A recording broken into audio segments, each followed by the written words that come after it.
about the gambler over there?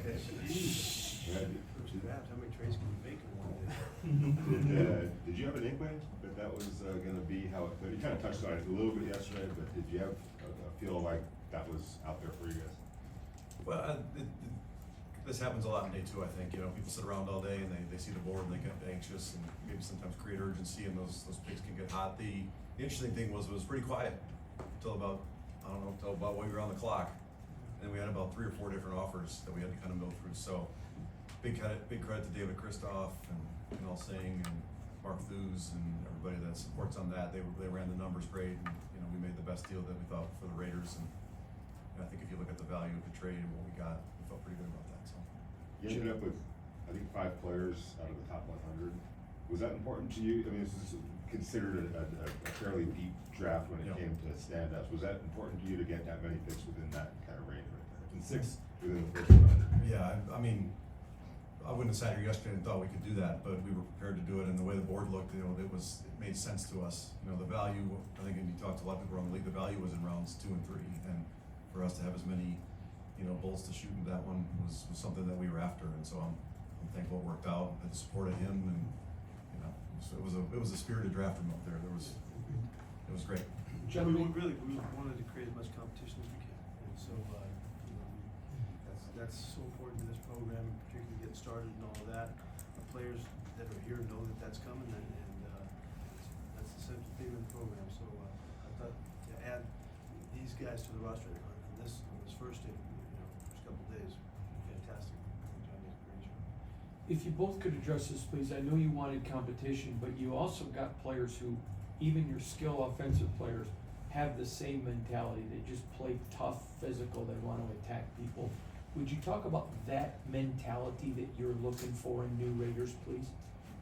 Yeah, we've talked a lot about it. We got guys that love football and want to compete and lay it on the line. I mean, you hear how much he talks about competing. I mean, there's not going to be a place for you in this organization and in this team if you aren't willing to go out there and lay it on the line all the time. I mean, you'll get weeded out pretty quick. And so, I feel like as a personnel guy and with our scouts, we got to find the right kind of mentality to bring that to life. Otherwise, they're going to show up, and by mid-August, he's going to say, well, these guys they won't give me their all, and that will be a big miss by us. So we're excited about the quality of the man that we had tonight. Jack kind of embodies that physical style of play. You just watched the tape. I saw him at the Senior Bowl, and that's how he played. Did that back up with the person that you guys ended up meeting with and talking to? Jack, yeah. Oh, yes. Yeah, absolutely. He was at LSU with Eddie Ogeron, and a guy that we're real familiar with, have a lot of background with. Eddie's as tough as they come, and when Eddie left, he left. Jack was done, and they had a real connection themselves, and so this guy's got it in his heart and soul. He's really something. So I love that we're adding him to our team. John, I know you talked about last night about potentially acquiring extra picks. You said the value was in rounds 2 and 3, so you got those players. But when you're on the clock, is that a function of just liking the deal, or is that guys that maybe are gone that you might have wanted and just decided they're no longer on the board and are going to trade back? Great question. It's both. And sometimes you can trade back and get your guy, and sometimes they go like that. And you just got to be happy with the deal that you're getting, and realize that you're potentially passing on players you think can make an impact on your team and make your roster. We've got a great system upstairs too, and I'm proud of the way that they've worked and the way we've all come together in a short period of time, and that made it really, easy is the wrong word, but it gave us some confidence that we were doing the right thing, and that we made some good deals because of that, I think. Hey Pete, when you guys picked Darien Porter, first reaction was, oh, it's a Pete Carroll guy. What is a Pete Carroll cornerback? What are you looking for in that spot? He nailed it. Yeah, really. Well, you go back through the years, we drafted a lot of corners over the years, and we always look for guys that are really fast and guys that are really long and tall. These are the style of the way we coach, and we've had some pretty good ones. The one thing I think about Darian that we took, he's a lot like Richard Sherman was. Richard Sherman was a wide receiver at Stanford until Harbaugh kicked him over the other side of the ball, and he had 1 year playing corner, there's a lot of similarities in the makeup of these two kids, and Richard's his history is pretty bright, and so I have really high expectations for how this works out with Darien, and he just kind of fits the mold. As a follow-up on that, what is the key with teaching a guy like that when that start off as receiver and doesn't have as much experience as corner? What are usually, I know every player is different, but what are usually the aspects they need to refine on the most? Yeah, well, one of the things I really like about guys coming from offense is they caught balls all their life, you know, and getting, and this game's about getting the football, and so, you notice, you see Darian when when you see his highlights, the same play and all that, he attacks the football really comfortably, and that means that he's at ease when the ball's coming in, and so, I don't think he had a penalty last year, you know, playing, that's a huge accomplishment, playing out there, but, you know, what we do is we give him a real style of play, you know, we teach him how to play on the line of scrimmage, you know, we kind of historically started all here at the Raiders many years ago when I first realized how to start making sense of press corners, you know, Michael Haynes, Pat Lester in the day, and we've been doing it for a long time, and so there's a real style to it, there's a real technique and skill to it that we share with these guys, and if they have the right makeup, like that we're looking for, then, you know, we can bring them along quickly, and then we can really help them, you know, engage and help the football team at an early age. John, Porter told us you didn't just get a defensive back, he wants to play special teams. Is that just kind of that football love you're looking for, just get me on the field?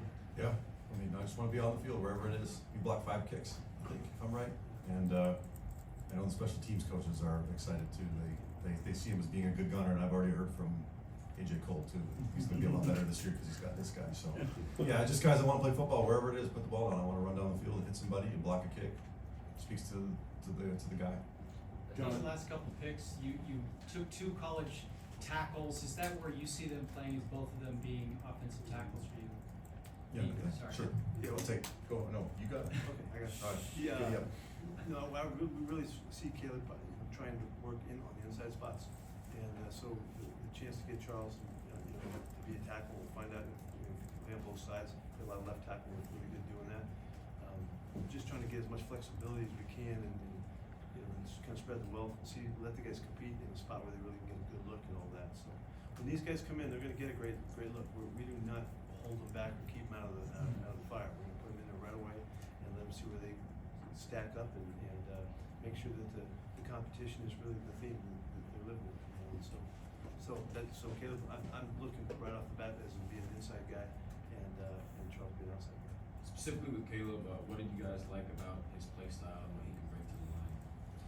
I loved his energy. You know, he's a high passion guy. He flies around the field, and you know, anytime he got a chance to play football, he did. He told us a really cool story about the bowl game and wanting to play, and the backup quarterback was who played, and it was a guy that worked really hard his entire time there. Didn't get a chance very often, and you know, he wanted to be out there with him. There were guys on his team that chose not to play in the bowl game, and you know, here's a guy going into his last game, and you know, going into the draft, and he's got a lot to lose as a day 2 pick, but you know, to be there for your teammate and just kind of the joy and the love to play football was something that I really took to, and you could see that in his play style too. I've gotten really good in my career. You can kind of guess the character of the player before you even read the profile based on the way they play, and he plays with that spirit.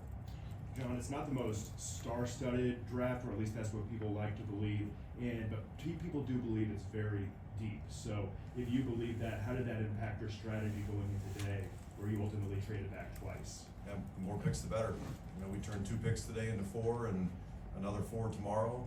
So we've got 5 good players, we feel like. We got 6 more picks tomorrow, and you know, listen, we wanted to, like Coach said, we wanted to load this roster up with young competitive guys, and 9 picks was a good start, but having 11 right now is exciting, and we're only halfway through this really. We're not even picking players, not even halfway. So we got 6 opportunities tomorrow to add 6 more really good ones here. I'm not sure if there's anything you can share about the phone calls that you guys make with the players after you draft them, but what does that moment mean to you when you're able to talk to them and change their lives, give them a moment that they've been dreaming of forever? Caleb was so excited he hung up on Coach. He wasn't even there. He's in trouble. Yeah. It's cool, you know, everyone's a different experience. Every kid's got a different personality. Sometimes they've got a million people in the family yelling in the background and the kid can't hear, and sometimes you can hear the hush, hush, hush. And listen, it's such a special moment in their lives. They've worked so hard to be there, and you think about the amount of people that actually get drafted in the NFL, it's so minuscule to the amount of people that actually play football. And to have a small part in that and to share in that moment with them is pretty special. It was my first time doing it, and I've enjoyed all 5 so far. Yeah, it's really fun. It's such a moment, you know, and it's hard for us to picture what it means to these guys finally get that call, and so we're just trying to make it as special as possible for them, and memorable too, and so it's a great moment in this whole process.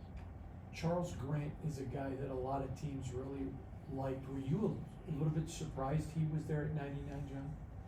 Again, nothing surprises me in the draft, but I would say we're thankful that he was there. You know, a chance to add a good athlete, a good person, can really move his feet, run into space. Chip was super fired up about getting him in there. He fits the scheme great, so you know, there was a great opportunity that we took advantage of it. In your previous stops, nearly 20% of your draft picks on day 2 were offensive linemen. How excited were you to get these 2 guys that were so experienced with 4 years as starters? 20% of my picks have been offensive linemen. Day 2. Oh, I didn't know that. That's a good stat. I mean, listen. It's well documented. I love my linemen, and I would have felt pretty bad if we didn't come out of the first draft here with at least a couple of them who have been doing it wrong. So I'm glad the board fell the way it did, and there were some guys there that we could add to the program. Talk about Charles Grant being a good person. When it comes to not just him, but all of these draft picks, what are the qualities within each of these people that you feel like link them as to why you made them Raiders? You're looking at me, huh? That was a heavy hitting question. Listen, there's a humility and an appreciation, I think, for every stop when I was with these guys. You know, it wasn't like, oh, I should be here, or you know, an entitlement to it. It was grateful to have come on a top 30 visit. Grateful that we spent time with them at the combine. Grateful to even be at the combine. And to me, like the best players I've been around, I would describe them as humble superstars. Now, I'm not saying these guys are going to be superstars, but there's a humility to them that I really appreciate, and a respect for the game and what they have out in front of them. That's really cool too. And you know, it takes a special person, especially at a young age, to appreciate those things. And you know, I think when you see these guys in the building and you get to interact with them, you know, every day, you'll see that as well. I know it's all going to get determined on the field, but for Jack, where do you guys see him as? Like, what wide receiver spot would you see him? Well, he's really versatile. He can do everything. He's played outside, played inside. He's been a possession guy at times. He's really a guy, a catch and run guy. Really physical. He's tough as you get as a receiver. He'll block like crazy. He's already brought it up on the phone, I think, in the first couple thoughts about conversation with him, and so we'll find his spot for him, but we see him as versatile, and we're counting on him to do a number of things. He's already been asked to, so we've seen it on film, and he's got really good understanding of the game, and he's about as fired up as the receiver can get, as far as being physical and crazy and wild, and wants to be on special teams and the whole thing. So we'll find it out, you know, what the best fit is for him, but he's very, very much ready to do whatever we want. Every prospect is different, but is there a common theme between your first 5 draft picks together? Yeah, these guys are great competitors. That's what's really what we went in to find, and I think the whole process that we started with our scouts, and even though we picked them up midstream, we emphasized that from the beginning. When we want guys that really want to battle, and to the man. You know, that's what we were able to find. We're going to stick to that as best we can, because we know that that's the makeup of the club that we want, and you got to do it one guy at a time, and that's what we're shooting for. For John, when it comes to Charles Grant and you're looking at a player coming from a smaller school, what goes into that evaluation process of determining whether they can continue to elevate their game as they start playing against better competition?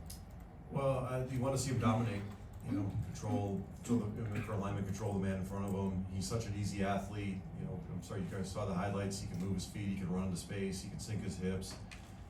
You know, there's gonna be a big learning curve for him, like there is all these guys. But guys coming from the FCS level that are trying to get to the NFL level, it's a big jump. But again, there's a competitive stamina to him and appreciation for what's out in front of him that's going to help him a lot as he goes along with the athletic ability. And just enjoyed watching his tape. It was a great joy to watching him play football. John, the understanding you still have more than half the draft to go, and I wouldn't ask you about a particular player that's still available. Have you considered quarterback at all when you've been on the clock in this draft? Sure, we continue to maintain that we're always considering every position, especially quarterback, and so far it hasn't fallen, you know, our way with the evaluations that we had, but we'll continue to do that with these 6 picks going forward. You guys all good? All right. Thanks. See you tomorrow.